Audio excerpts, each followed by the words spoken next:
Hey guys, and welcome back to the channel. So I did this style of video last month where I kind of break down some movies that were released 10 years ago. And today I'm talking about August 2013. Before I get started, if you like videos like this or any of the other types of videos that I do, please consider subscribing today. It really helps me out. But with that being said, let's go ahead and rewind time and go back to the movies released in August 2013. And starting on August 2nd, we had two movies, Two Guns and The Spectacular Now. Two Guns was an action movie starring Mark Wahlberg and Denzel Washington that I skipped at the time and I still haven't seen. It seems like as time has progressed, this movie has just kind of fallen off. It's become pretty forgettable. No one really talks about it anymore. Really, at the time, the only thing that I knew the movie about, and I was about to be a senior in high school, was that a actress in the movie was going to be without her shirt on, but you know what, that still wasn't enough for me to go ahead and see it. It seems like it's been a pretty forgotten action movie over time, but you know what, it's Denzel Washington, so maybe I should go ahead and see it. I know Mark Wahlberg's been in some pretty bad movies over the years, but the fact that Denzel Washington signed on kind of gives me hope for it, so maybe I'll retroactively go back and watch it. But then with The Spectacular Now, we have a very heartwarming teen comedy, romance type of movie starring Shailene Woodley and Miles Teller, and this is a movie that I think that anybody can go back and enjoy, and it's really interesting watching it now, seeing where those two performers went. I think Shailene Woodley has built out a great career for herself. You know, she's not like the household name that she was back at the time, you know, with Fault in Our Stars or Divergent. But I still see her get steady work. She's still been able to grow in her craft, and it's interesting going back and seeing her in one of her first kind of starring roles. And then, of course, you have Miles Teller, who everyone knows of now. Even at the time, I feel like his star was steadily building. This was right before Whiplash came out, which really pushed him forward. But now, of course, everybody knows him from Top Gun Maverick, and he's great in that movie. But yeah, The Spectacular Now is one of those movies where it's 10 years old now, but it doesn't feel 10 years old. It holds up really well. Moving over to August 2nd, we have several movies. We have Percy Jackson, Sea of Monsters, We're the Millers, Elysium, and Planes. Starting off with Percy Jackson, Sea of Monsters, this was the movie that kind of put the Percy Jackson franchise in the coffin. I really, actually, to this day, enjoy the first Percy Jackson movie starring Logan Lerman. I think that there's a lot of clever things in it. Now, I haven't read the books. I've been told that the books are way better, so nobody come at me. But I did not actually see Sea of Monsters. I was going into my senior year of high school and didn't have all the money in the world, so I had to be very choosy with the movies that I wanted to go see. So I skipped out on it, but it looks like I really didn't need to go see it because Percy Jackson just never recovered. Apparently, they're doing a TV series about it now, so hopefully that's pretty good. But let's stop talking about that. Let's talk about We're the Millers, which I think is a classic of this era of comedy. You know, you have Jason Sudeikis, Jennifer Aniston, a young Will Poulter, and Emma Roberts. It's a really great movie. It's really raunchy out there. If you haven't seen it, just be prepared. It's one of those R-rated comedies that absolutely should be rated R. I think it really leans on all of Jason Sudeikis' strengths whenever it comes to being like the everyday man, but he also pushed that character more on the darker side as well, while still being funny. Jennifer Aniston kind of playing against type there, doing more of what she did in Horrible Bosses. I really like this era of Jennifer Aniston because she was really just getting out there with her comedic chops, and I think it really paid off. I think she's fantastic in We're the Millers, and one of my favorite things about this movie is just Will Poulter.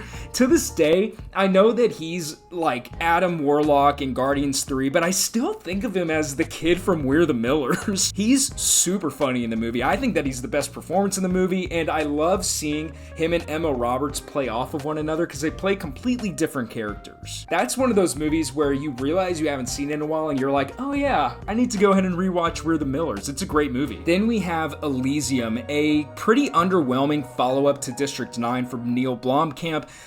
I had very high hopes for this movie going into it. I thought that the premise was really interesting. You know, Matt Damon doesn't just go to every single movie, so I thought it was going to be pretty good. You had Neil Blomkamp coming off of a Best Picture nominated movie. The visuals look outstanding. I mean, that's the one thing you got to give Neil Blomkamp. Even if the movie isn't good, it's going to look great. And that's kind of the case for Elysium. It had a lot of promise, but ultimately didn't live up to the hype. It's one of those movies that I wish they could have gone back and kind of fine-tuned a little bit, because I think that the premise is good enough there. You have the talent on the screen, you have the right director, so I don't understand what the problem was with it. But then finally on that day, we had Planes, and I never freaking saw Planes. It looked like a spin-off of Cars. I know it's not Pixar, but I believe it's Disney, and it just didn't look very good. It's never appealed to me, and nobody really talks about it anymore. To me, it's a pretty forgettable animated movie. Then on August 16th, we had The Butler, Kick-Ass 2, and Paranoia.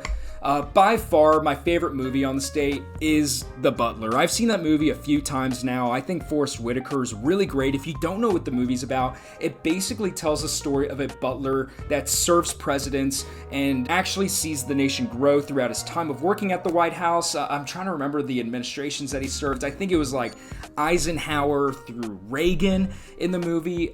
Really good movie from Lee Daniels. I think that he's a pretty underrated filmmaker. It's just one of those solid movies that you can turn on a Sunday afternoon that, grandma's gonna enjoy. And Forest Whitaker, like I said, is really good in the movie. I think that it explores a lot of interesting themes, and for me, I'm a big history buff. I love seeing all of these different presidents portrayed on screen.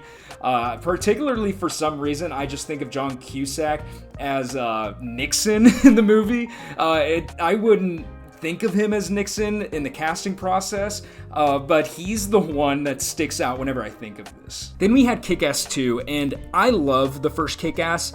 This one really disappointed me at the time, and I think it suffers from the same problem that the second Kingsman had, in that it had a great first movie, but then the second one, kind of the humor, violence, or whatever, became mean along the way, and it just became less enjoyable, which is a real bummer. I mean, you had Aaron Taylor Johnson there reprising his role as Kick-Ass. Chloe Grace Moretz as Hit Girl is a fantastic character, and you had a great first movie, but they just could not make the second one nearly as good. I didn't enjoy it whenever I saw it in theaters, and I was like a 17-year-old boy, okay? I should have enjoyed Kick-Ass 2, but I just didn't. I've never gone back and rewatched it. I don't have plans to. Then we had Paranoia, which was critically panned whenever it came out in 2013. Really, the only thing that I've seen from this movie is that meme of Liam Hemsworth running, and that's all I need to see. Apparently, this movie's absolutely terrible, but you know what? It's so bad that I feel like it's worth bringing up here. Then on August 21st, really the only major release that I saw was The Mortal Instruments, one of those movies that was trying to spur off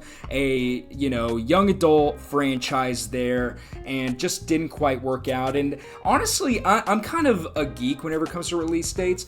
I find that a lot of those types of movies get released in late August. They're trying to piggyback off of the summer box office and some of the better movies that are coming out, and hoping that people come in to see their film as well, but it didn't work out. They didn't spur off a franchise. It wasn't good enough for that, and people didn't really respond. But then rounding out August 2013, on August 23rd, we got two movies, Drinking Buddies and Short Term 12. I'll start off with Drinking Buddies.